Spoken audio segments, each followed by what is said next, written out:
Hello and thank you for joining us today here at the Bramble Patch. My name is Wendy and today we've got Alicia on technicals.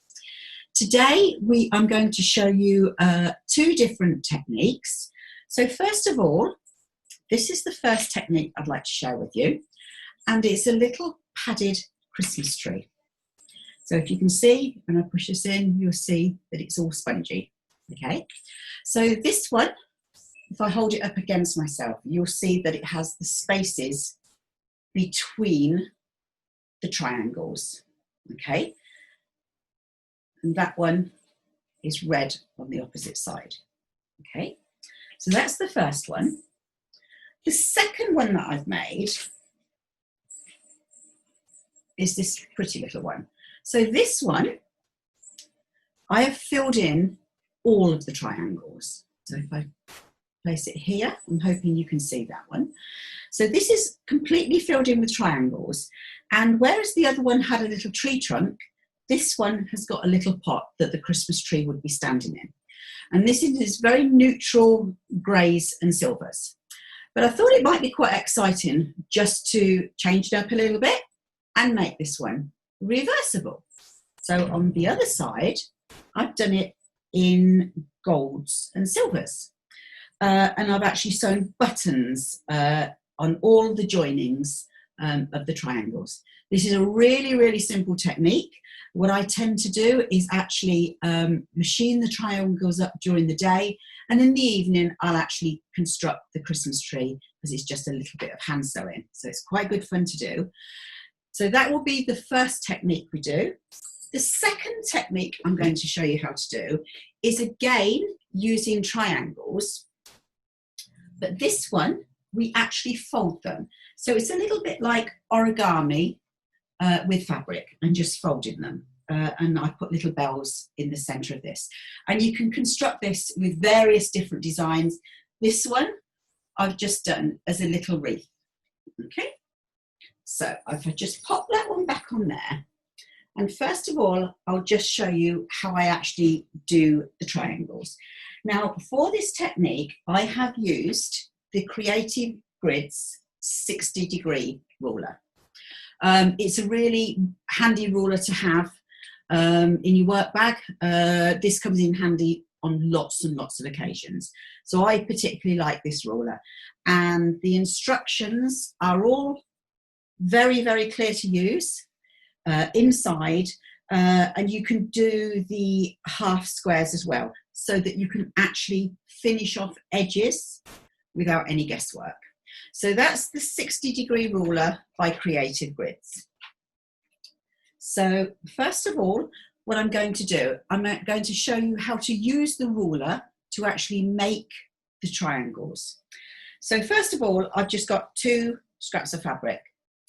And what I'm going to do, I like to press them together, because with the heat of pressing them together, it helps them cling.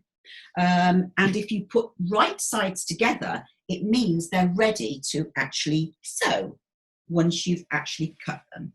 So I'm just going to give that a little press, like so. Okay, so I'm just going to turn my board over. And once again, lay my strip of fabric on here that I've already got cut.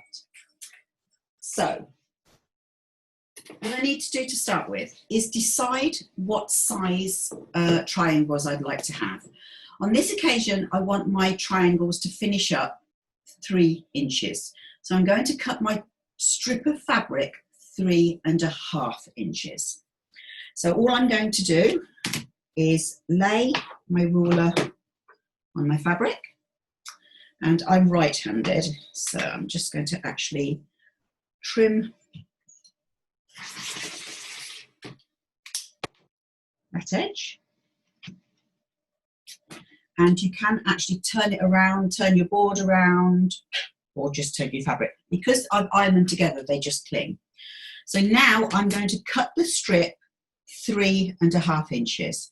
So I'm just pushing the ruler over. So I've got the black markings on my ruler on the 3.5 inch line straight the way down.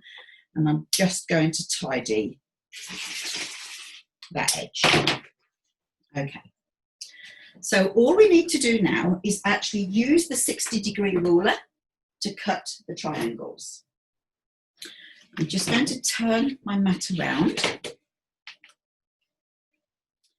Now, on the ruler, it has a flat edge at the top. So that will actually go onto the top edge of the fabric. And because I've cut my strip 3.5 inches, all I need to do is make sure that the 3.5 inch line is along the bottom and the flat edge is on the top. And all I'm going to do is trim, and then just set that aside. Turn your ruler around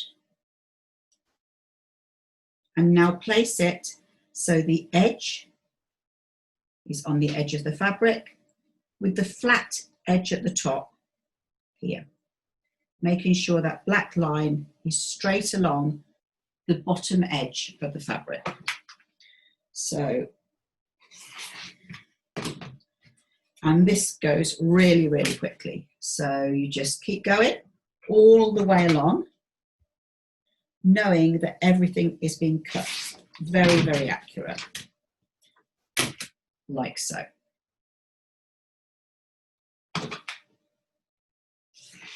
And you'll just keep going until your piece of fabric is all used up, or you get the required amount of triangles that you need, like so.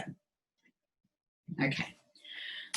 So what I would do now is actually take this to the sewing machine. I have got some prepared here. So if you prefer to, you can place a pin in it to hold it together. I don't find you actually need to, they just cling together. But what you do need to do is make sure you're going to leave a gap in one of the sides to turn the triangle through. So you can either put pins, so where you start, sew all the way around, and then where you stop, or what you'll see that I've done on this one, hopefully, is I have actually put some marks on the fabric to indicate where I stop. Now, I've used a baro. If I was at home and I wanted to be really precise, then I'd just use a fabric marker. And then once you've done that, you will sew all the way around, and you can see I've got a gap here. Once you've done that, I would suggest that you just nip the corners off just to eliminate bulk. And you'll only have 2 corners to do because you've already got one flat edge. Once you've done that, all you need to do is then just turn it through, like so. And that's why I always try and get the opening in the center. You don't want it too close to the edge, otherwise you can't push the corners out properly. Okay, and just tease those out a little bit, like so, to make sure you get a nice corner on your triangle. If you find that you've got something that doesn't want to come out, just use the edge of a pin and just tease it out like so. So once you've done that, all you then need to do is actually just to fill the triangles. Don't overfill them so they're so bulky, otherwise they just look too fat, unless you're actually going to do them where you've got all of the holes filled in, like the silver one I showed you. So when I fill things, I just use toy filling, and that's really, really nice and soft, and you can push that right into the corners to actually do it. So this is the silver one, like I said. And this one is a little bit more padded than the one with the spaces in between, because I find that you can get away with it more and it just looks a little bit fuller. Right, so that's how you prepare the triangles, apart from the one you're going to do at the top. Because the one you want right at the top, you want to incorporate the loop into it. If you forget, you can sew the loop on afterwards anyway. But what you can do is actually just get that sewn into it. So all we need to do with that is cut your loop, fold it, and then place the loop on the inside of the triangle. And I'm just going to quickly sew around it, making sure that I'm not sewing this bottom edge in. So I'm just going to quickly sew around there, and then you'll see it pull through really easily.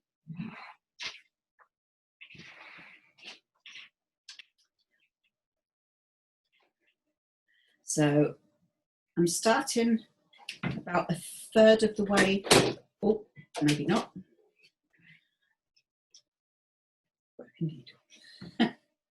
So I won't sew that because I've just changed feet and I haven't got the right needle on. So all you need to do is sew all the way around, and then when you pull it through, it will look like that. And you've got the loop at the top there, okay? So once you've done that, all you've got to do then is just anchor them together however way you want it, whether you want them like so, or when you've filled it all in and have without the spaces between. The other thing you can do, if you're doing this one, you can actually hang something in between. So you've got little things dangling down, little bells or ornaments, buttons, whatever, and actually make that quite pretty. If you do it this way, obviously you can see your paint or your wall covering behind it, which brings the colour through, which actually does look really nice as well. So that's how you do that one. And the little silver one, which is also reversible. Okay. So moving on to the folded one, I'll just move those out of the way for now. Moving on to the folded one, I've prepared the triangle in exactly the same way. Now, if you don't have a creative grids ruler, you could always draw out a triangle yourself. You could use cardboard, or you could use template plastic. So you would have to measure this out and mark it. When you cut, if you use template plastic, don't use a rotary cutter that you use for your fabric because it will blunt it. If you've got a very tired blade and you're replacing it, then keep that tired blade for cutting paper or template plastic, and that works a treat. So that's template plastic, so you can draw it out and make your triangle doing that. So on this occasion, I have chose to use a much larger square, triangle. I have actually chosen to cut it the size of the actual ruler, like so, okay? And on this occasion, I've sewn all the way around exactly the same, but instead of filling it with toy fill, I have actually just closed up the bottom seam there, so you've got an invisible turning. And what I'd like to do now is share with you how you actually sew it to get the origami look to it. And I have got some stages done, so at the end I will layer those out just so you can see stage by stage how it's done. So I've already got a needle threaded here.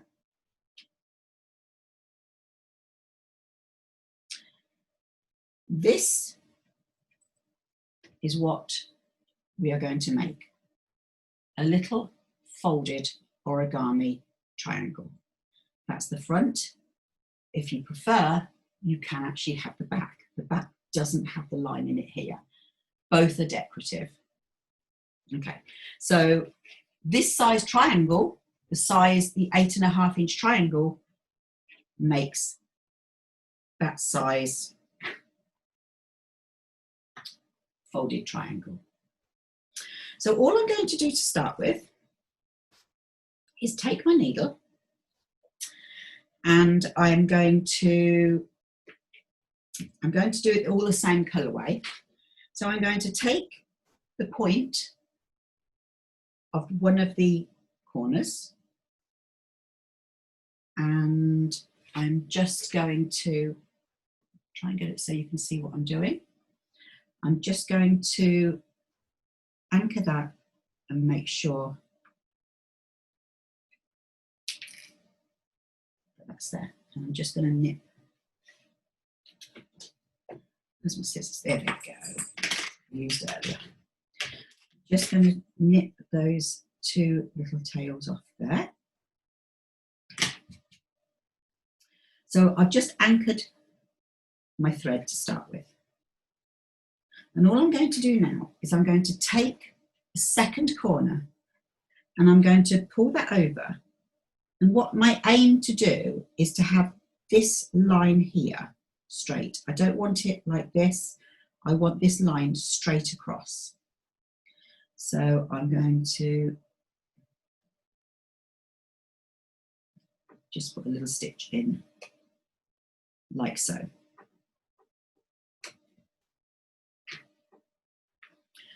Now I'm going to take my third point and pull it down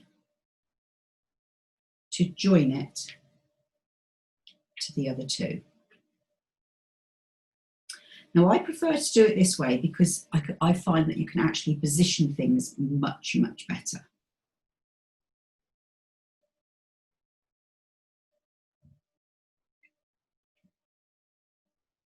There we go. So now what I want to do is actually press it down and make sure I've got it all nice and even. And all I'm going to do is take the thread and I'm going to sew right the way through and come out on the opposite side. And I'm just going to do a couple of stitches to make sure that all of those points are anchored in.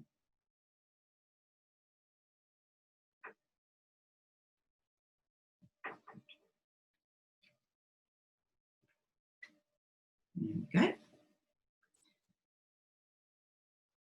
Now, what I need to do is actually come out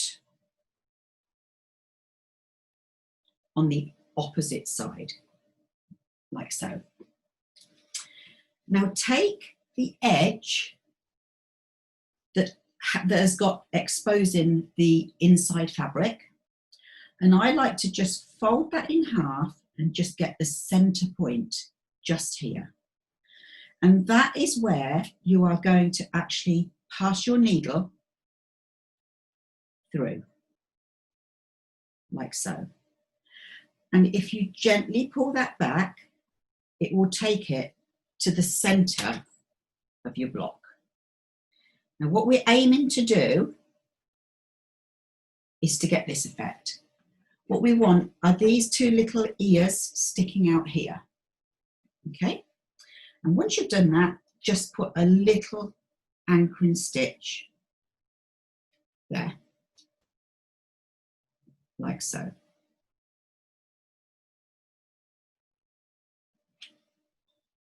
Now we're going to do exactly the same with the next one along. So the edge that has got the inside fabric, once again, fold it, find your center point, put your needle in and pull that back. Now, when you pull it back, you will now start to see that this automatically rolls over, like so. And once again, we're going to do a little anchoring stitch to secure that in the center.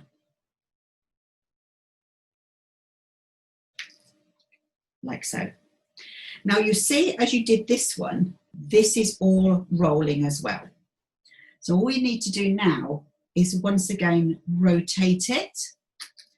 Take the last edge, that's, you can see both the fabrics, fold it, find your center point, needle in, and just gently pull that over. And as you do it, you will see how they all roll over, like so.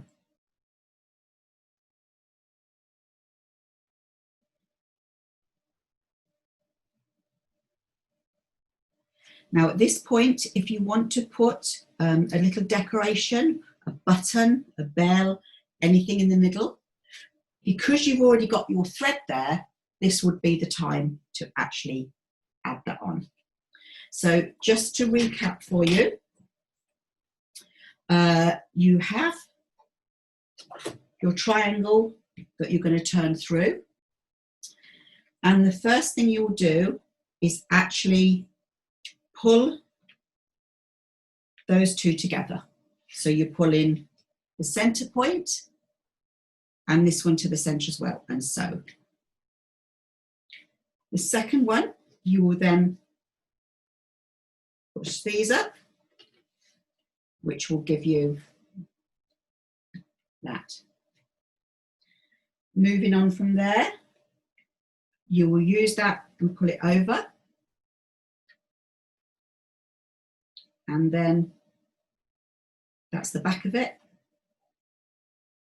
And there we go.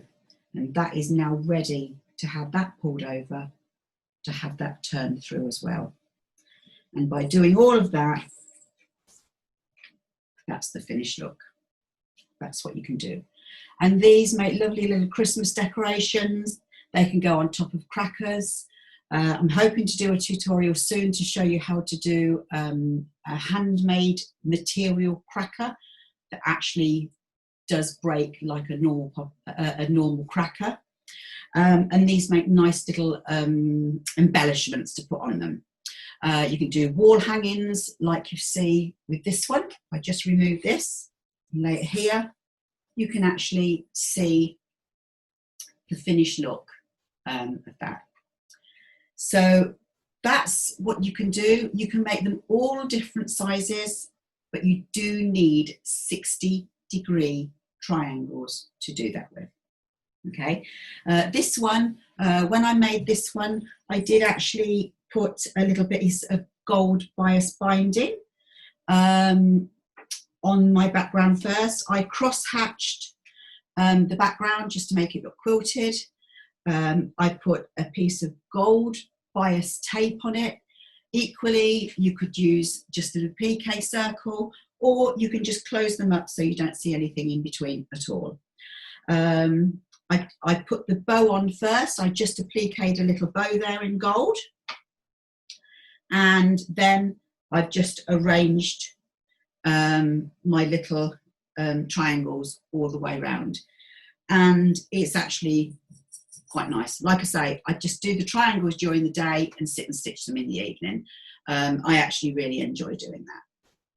So that's what you need to do if you would like to make the Christmas trees using the padded triangles or the folded origami triangles to make a wall hanging.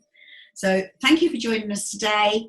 Stay safe and hope to see you again next week. Bye bye for now.